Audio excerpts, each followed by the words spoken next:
Greater Hyderabad లో same scene repeat అయింది. City ఓటర్ల తీరులో మార్పు రావడం లేదు. State Election Commission has flagged off concerns over urban voter apathy. Rural area में हमारा परसेंटेज अच्छा है और अर्बन एरिया में अच्छा नहीं है.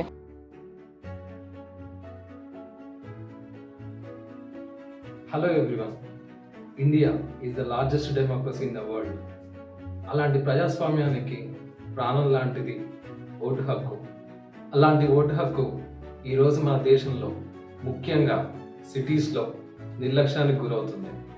ఫర్ ఇన్స్టాన్స్ 2018లో తెలంగాణలో జరిగిన అసెంబ్లీ ఎలక్షన్స్లో నమోదైన ఓటింగ్ శాతం 73, కానీ హైదరాబాద్లో అది కేవలం 49% మాత్రమే.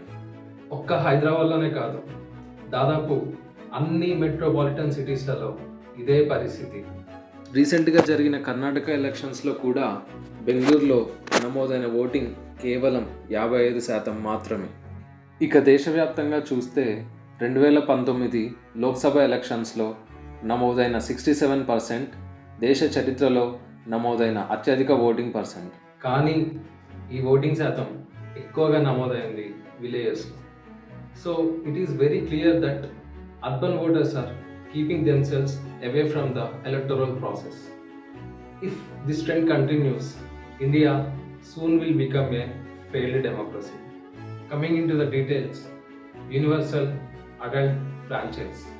సింపుల్గా చెప్పాలంటే జాతి, కుల, మత, లింగ భేదాలు లేకుండా ప్రతి భారతీయుడికి తన ప్రభుత్వాన్ని ఎన్నుకునే హక్కు. బ్రిటిష్ వాళ్ళు ఉన్నప్పుడు జరిగిన ఎలక్షన్స్లో కేవలం రిచ్ అండ్ ఎడ్యుకేటెడ్ క్లాసెస్కి మాత్రమే ఓటు హక్కు ఉండేది. ఆడవాళ్ళు, అణగారిన వర్గాలకు ఉండేది కాదు. ఇది సమసమాజ స్థాపనకు వ్యతిరేకం. అందుకే మన ఫ్రీడమ్ ఫైటర్స్ స్వాతంత్రం వచ్చిన వెంటనే రాజ్యాంగంలో ఆర్టికల్ 326 ద్వారా ప్రతి భారతీయుడికి ఎటువంటి తారతమ్యాలు లేకుండా ఓటు హక్కును కల్పించారు.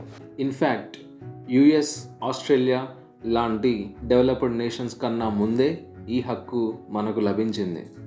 ఇంట్రెస్టింగ్ విషయం ఏంటంటే 1951లో జరిగిన మొదటి జనరల్ ఎలక్షన్స్లో నెహ్రూ ఏమన్నారో తెలుసా? తన పార్టీ అయిన కాంగ్రెస్ పార్టీకి ఓటు వేయకపోయినా పర్లేదు, కానీ ప్రజలందరూ తమకు లభించిన ఓటు హక్కును వినియోగించుకోవాలని పిలుపునిచ్చారు.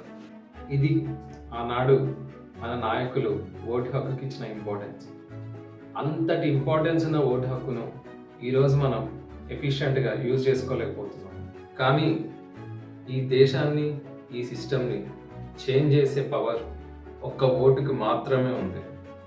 మీకు తెలుసు కదా ఫ్రెండ్స్, ఈరోజు మన పొలిటీషియన్స్ మందు, మనీ ఈ రెండింటితోటి మన ఓట్లని, మన ప్రజాస్వామ్యాన్ని కొనుక్కుంటున్నారు.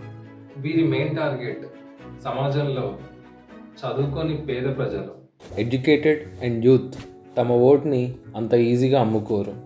ఇన్ఫ్యాక్ట్ పొలిటీషియన్స్కి కూడా యూత్ ఓటు వేయకపోవడమే కావాలి, అప్పుడే కదా వాళ్ళు ఈజీగా ఓట్లను కొంటారు.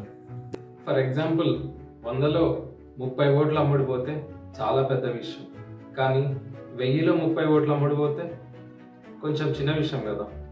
అంటే ఎప్పుడైతే youth and educated voting percentage అనేది పెరుగుద్దో అప్పుడు ఓట్లను అమ్ముకునే శాతం కూడా తగ్గిపోతుంది. సో ఈ విధంగా మనం మన సిస్టమ్ని రెక్టిఫై చేసుకోవచ్చు. అదేవిధంగా ఓటింగ్ పర్సంటేజ్ పెరిగితే దొంగ ఓట్లు తగ్గే అవకాశం కూడా ఉంటుంది. And most importantly, India is a young nation. మన దేశ సగటు వయస్సు 29, కానీ మన దేశంలో సగటు ఎంపీ వయస్సు 55. యువత రాజకీయాలకు రావాలి, మంచి చట్టాలు చేసే మంచి నాయకులు మనకు కావాలి. దానికి మన దగ్గర ఉన్న ఒకే ఒక్క ఆయుధం ఓటు వేయడం. అసలు అర్బన్ ఏరియాస్లో ఓటింగ్ పర్సంటేజ్ ఎందుకు తక్కువ వస్తుంది?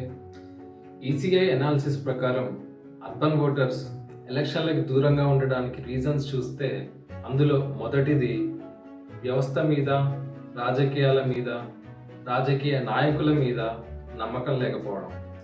సెకండ్ రీజన్ అర్బన్ ఓటర్స్కి గవర్నమెంట్తో అవసరం లేకపోవడం. ఎందుకంటే అర్బన్ ఓటర్స్కి అవసరమైన హెల్త్, ఎడ్యుకేషన్, ట్రాన్స్పోర్ట్ లాంటి ఫెసిలిటీస్ అన్నీ ఆల్రెడీ వాళ్ళకి అవైలబుల్గా ఉంటాయి. సో వాళ్ళకి గవర్నమెంట్తో పెద్ద అవసరం ఉండదు కదా. ఇక మూడవ reason, election commission of India voting డేని పెయిడ్ లీవ్గా అనౌన్స్ చేయమని అన్ని కార్పొరేట్ ఆఫీసులకి ఇన్స్ట్రక్షన్స్ ఇస్తుంది. కాకపోతే కొన్ని కార్పొరేట్ ఆఫీసెస్ ఈ ఇన్స్ట్రక్షన్స్ని ఫాలో అవ్వట్లేదు. ఈవెన్ దో కొన్ని కార్పొరేట్ ఆఫీసెస్ ఫాలో అయినా కూడా ఎంప్లాయీస్ ఓటింగ్ డేని హాలిడేగా తీసుకొని వెకేషన్స్ ప్లాన్ చేసుకుంటున్నారు.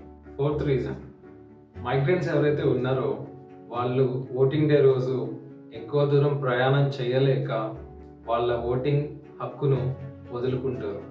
ఇలాంటి వారి కోసం ఈసీఐ ఫామ్ 6 ద్వారా ఒక వెసులుబాటు కల్పించింది. ఫామ్ 6 ద్వారా మీ నియోజకవర్గాన్ని ఒక ప్లేస్ నుంచి ఇంకొక ప్లేస్కి చేంజ్ చేసుకోవచ్చు. ఈ విధంగా మీరు ఎక్కడైతే ప్రజెంట్ నివసిస్తున్నారో అదే కాన్స్టిట్యుయెన్సీలో మీ ఓటు హక్కును వినియోగించుకోవచ్చు. Election commission of India voting పర్సెంటేజ్ని పెంచడానికి కొన్ని స్టెప్స్ తీసుకుంది. లైక్ ఓటింగ్ పర్సంటేజ్ని పెంచడానికి సెలబ్రిటీస్తో అవేర్నెస్ వీడియోస్ని చేయడం, ప్రతి year January 25th national voters డేగా సెలబ్రేట్ చేయడం లాంటివి. అయితే ఈసీఐ తెచ్చిన ఒక revolutionary reform NOTA, none of the above, అంటే పైన ఉన్న అభ్యర్థులు ఎవరు నాకు నచ్చలేదు. ఇది ఉపయోగించి రాజకీయ నాయకుల పైన, వ్యవస్థ పైన మీకున్న అసంతృప్తిని వ్యక్తపరచవచ్చు.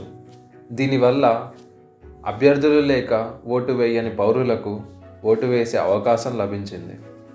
అయితే నోటాకి ఎలక్టరల్ వాల్యూ లేదు. అంటే ఇఫ్ ఇన్ కేస్ ఒక ఎలక్షన్లో అందరి అభ్యర్థుల కన్నా నోటాకి ఎక్కువ ఓట్లు వచ్చినా కూడా ఆ ఎలక్షన్ని క్యాన్సిల్ అయితే చేయరు. నోటా తర్వాత ఏ అభ్యర్థికి అయితే ఎక్కువ ఓట్లు వస్తాయో ఆ అభ్యర్థిని విజేతగా ప్రకటిస్తారు. హవెవర్ దీనివల్ల పొలిటీషియన్స్ భయపడి జాగ్రత్తగా పనిచేస్తారు. Ultimately it leads to moral and behavioral changes among the politicians. So it can create a more responsive and accountable government. అయితే ఓటర్గా మన బాధ్యత ఏంటంటే మన కాన్స్టిట్యుయెన్సీలో పోటీ చేసే ప్రతి అభ్యర్థి గురించి తెలుసుకోవడం. అసలు మనలో చాలామందికి మన నియోజకవర్గంలో ఎంతమంది అభ్యర్థులు నిల్చున్నారు, ఎవరు నిల్చున్నారు అనే విషయాలు తెలియవు. అలాంటి వారి కోసం ఈసీఐ నో యువర్ క్యాండిడేట్ అనే ఒక యాప్ తయారు చేసింది. ప్లేస్టోర్లో ఈ యాప్ డౌన్లోడ్ చేసుకుని మీ నియోజకవర్గంలో ఎవరు పోటీలో ఉన్నారో తెలుసుకోవచ్చు. ఇందులో నామినేషన్ వేసిన ప్రతి అభ్యర్థి ఇన్కమ్, ప్రాపర్టీస్, క్రిమినల్ కేసెస్ లాంటి పర్సనల్ డీటెయిల్స్ ఉంటాయి. సో ఇందులో చూసి బెటర్ పర్సన్ని మీరు సెలెక్ట్ చేసుకొని ఓటు వేయచ్చు. 10 మంది నామినేషన్స్ వేస్తే పార్టీలకి అతీతంగా అట్లీస్ట్ ఒక్కడైనా మంచోడు ఉంటాడు కదా, అతన్ని మనం ఎలెక్ట్ చేసుకోవాలి. ఫైనల్లీ ఓటింగ్ డేని హాలిడేలా ఎంజాయ్ చేసే యువత కోసం ఒక వ్యక్తి గురించి మనం చెప్పుకోవాలి. ఆయనే శ్యామ్ చరణ్ నేగి. మనకి ఇండిపెండెన్స్ వచ్చాక 1951 ఎలక్షన్స్లో ఓటు హక్కు వినియోగించుకున్న మొదటి భారతీయుడు శ్యామ్ చరణ్ నేగి.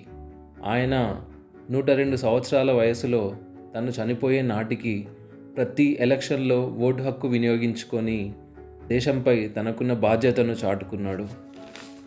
ఫ్రెండ్స్, మనం కూడా ఆయన్ను ఇన్స్పిరేషన్గా తీసుకొని ఓటు వేసి మన బాధ్యతను చాటుకుందాం. ప్రతి ఒక్కరూ వ్యవస్థని ప్రశ్నించే ముందు వాళ్ళ మనస్సాక్షిని ప్రశ్నించుకోవాలి. ఎందుకంటే దేశాన్ని మార్చడం అంటే మనం మారడం. సో ఇదే మోటివేషన్తో ఓటు వేసి let us become better Indians. మీకు ఈ ఛానల్ ఇన్ఫర్మేటివ్గా అనిపిస్తే లైక్, షేర్ అండ్ సబ్స్క్రైబ్. జై హింద్.